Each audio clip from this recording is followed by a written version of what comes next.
So YouTube family, Shedeur makes his decision and a lot of things come out and about. So Shedeur, ladies and gentlemen, he decided to say which NFL team he wanted to play for, more like Deion Sanders said it. Now, I revealed how Deion wanted to pull the Eli Manning situation, but in this, he went further on Nightcap. I thought I did a separate video like this to break it down, why Shedeur chooses this team and which it'll be. Y'all need to do me a favor and hit that like button, hit the notification bell. Thank you for rocking out with DJ Bless One, the best one.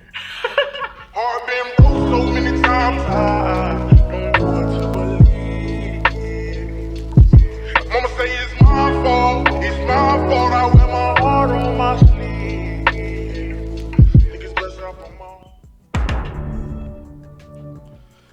So, legendary man himself, Tupac Shedeur, we know he's going to be top of the draft, minimum top 5 in the draft. If he goes further down than that, either things change during the rest of the NFL season, because anything can change. It's not because of race or anything like that. We know a lot of people in the college world hates on Shedeur, Tupac Shedeur that is, but with the college spectrums of things, it doesn't count for the NFL world. You got GMs and personnels who don't care about all the hoopla. They just want someone who could be the next Patrick Mahomes, be like a CJ Stroud. Or what we're seeing this year, Daniels. Daniels is doing something like, oh man, he's taking Washington Commanders to something else. And by the way, Washington Commanders, I think you should change your names back to Washington Redskins, since those Seminoles over there said we have no issues with that. But on another needed basis, let's go and read the articles. So they're letting you know it's no secret that Colorado Buffalo's head coach Deion Sanders intends to exert his influence on the 2025 draft process when his son and famous college football player Shedeur Sanders is expected to be selected in the first round. On Wednesday, October 2, Deion appeared to tip his hand and indicate that he wants his eldest child to end up a member of... definitely the person who wrote this report doesn't know Deion Sanders. I'm disgusted by it. And I took this from Alton Sports, the ones who throw a lot of hate to Deion Sanders. When they do this type of one, you kind of respect it, but then you see that they're not even up to date on the article. But I'll continue reading it. But in the meantime, I kind of want to wash it away with primetime dancing right quick. You feel me? I see the jealousy and hate. I see the jealousy and hate. Fuck that shit, we gon' be straight. Hold up, bitch. I see the jealousy and hate, but I got shit up on my we see the jealousy, we see what's going on, what's brewing out there. It's a lot of misreports, but let's continue reading. I just had to wash that away, you know. But Deion words came partially in the context of the multiple head injuries that have sidelines Dolphins quarterback Tua Tagovailoa. And man, I can't pronounce Buddy's name. Let's just keep going. Since he's been in Hawaii all the way to Alabama, it is what it is. But indefinitely, y'all know it's an injury. Of what they're saying is where people are giving advice for Tua to retire. That's kind of causing a lot of downpours and, you know, a lot of back and forths as well. I'm gonna play one particular guy who spoke about the situation with Shedeur and Tua, but he went deeper on Tua because he gave love to Shedeur as a quarterback, said he would love to draft Shedeur. I'm talking about Antonio Pierce, but this is what he had to say on the day Tua took that nasty hit. I'll be honest, I'll just tell him to retire. It's not worth it. It's not worth it. Play the game. I haven't witnessed anything like I've seen that's happened to him 3 times. Scary. You can see right away the players' faces on the field. You can see the sense of urgency from everybody to get Tua help. I just think at some point, you know, he's gonna live longer and he's gonna play football. Take care of your family. I'll be honest, I'll just tell him to retire. It's not worth it. I agree with him. Take care of your family. You live longer as far as that. But I'm talking about the taking care of your family part. With Tua, I feel like the NFL are not going to really allow him to retire like this, because if Tua does retire, the CTE, I know a lot of the lawsuits came out and about and that's closed, but if new former players can say, certain things weren't done to prevent the CTE, a lot of people could take it to Congress and bring different type of changes. And that's what the commissioner and the owners are afraid of. So if anything, Tua will probably miss 2 more weeks, if even that, and come back into the season and play. I personally feels that. But if Dolphins, to me, are having a losing year and it's almost no hope, then don't really bring him back. But with the NFL, there's always hope. So Tua is not going to retire. So for Shedeur to pick Miami Dolphins as a place of interest was something that I kind of seen as, you know what, Dolphins can use a guy who's durable, not injury prone. He can stay in the pocket. Let's continue more of this Alton Sports Report. So Deion continued by talking. He wants where he wants his son to go. He said, I want what's best for him. I want him to be happy as well. Deion Sanders said, you really don't get to dictate where your son gets to go because there's a draft process. But you know us. You know how we are. We know who ain't trying to win in the NFL. You don't want that situation for your family. And we understand that already. We did a video about that.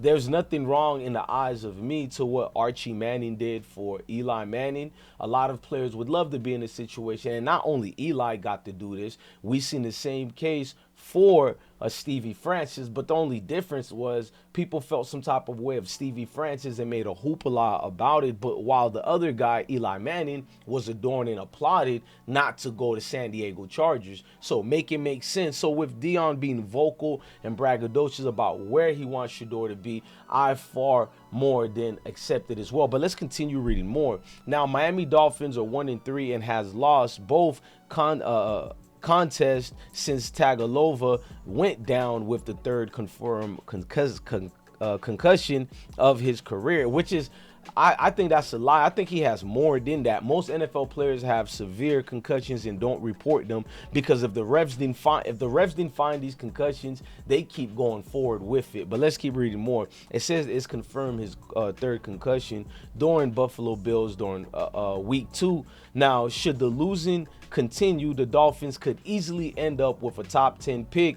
That would put them in position to potentially select Shedeur early in the first round. And by early, I mean, man, it's like hot pancakes, man. When we had the original ones with Aunt Jemima. Hey, man, why y'all took Uncle Ben out the shelves and y'all took Aunt Jemima? Y'all get into this race thing sometimes so deep. And it's like, did you ask the community, did we have an issue with Aunt Jemima face being there? No. In fact, her family is mad that y'all took her off the shelves, including Uncle Ben's family. Like, that ain't nothing. I'll get into that later, man. I just miss waking up in the mornings. Aunt Jemima pretty face is right there. That's a pancake you can trust. But I don't know who this new face they got. But let's fast forward to look at what Antonio Pierce said and many others. If that does happen, teams like the Raiders and Dolphins should look into drafting Shedeur. He's the best quarterback in this year's draft.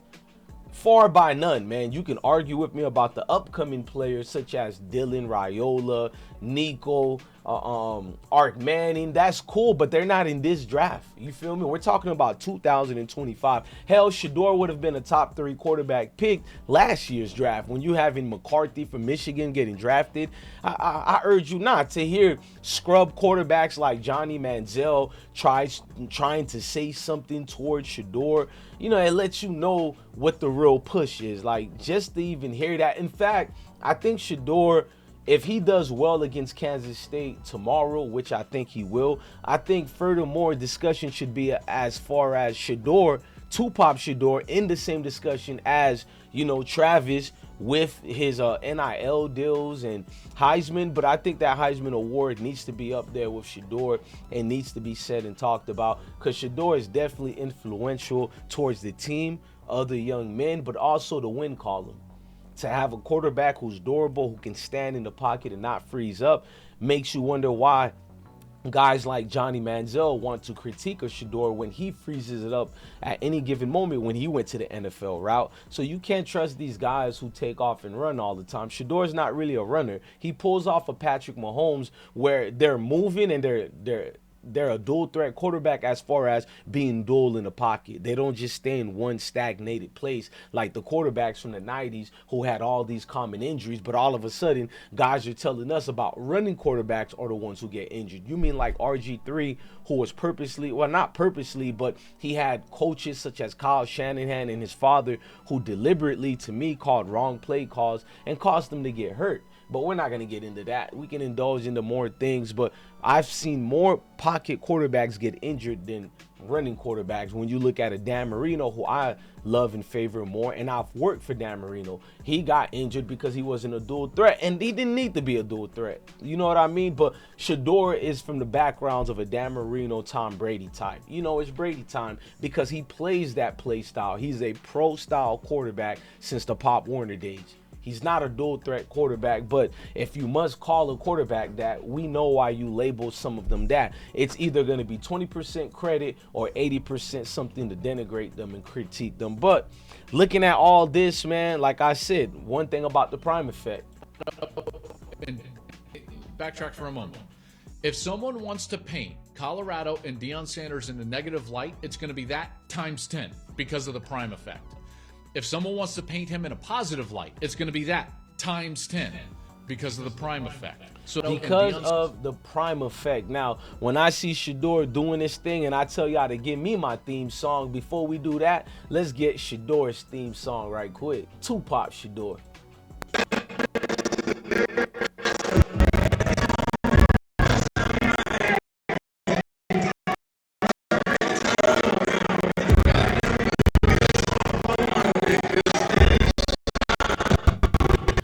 My bad, that was a chop and screw version. I was supposed to be smooth and dropping it on point, but let's drop that.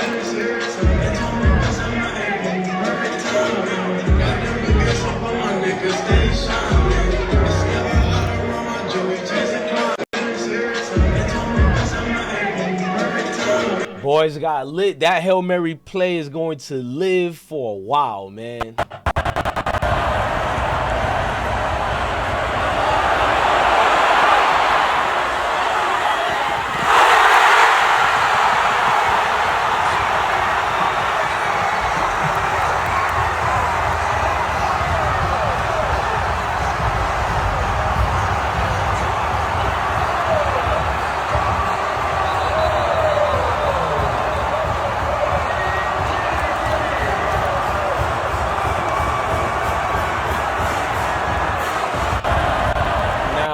To my personal opinion, that's why you should have Shedeur highly on top of the scales of your scouting boards, because I really believe he's going to be the first pick in the NFL draft. I haven't seen any other guy that fits the part, but we know things change during the season, so we'll see where this goes, man. And it depends what team is picking first, that is, you know what I mean? But look, if you're picking first in the NFL draft, clearly you don't have a good quarterback. My personal opinion, CJ Stroud destroys and debunks all that. When you look at a rookie, Cam Newton as well, and especially his first game in the NFL, he threw for almost 400 yards, if not over that, something like that. You know what I mean? Astronomical numbers. Then yes, sir, a good quarterback is needed at this given point. But look, man, I'm DJ Bless One, the best one. Love your family, love your kids, and truly indeed stay blessed. But with that, I just tell you one thing, man. Give me my theme song. I've been broke so many times.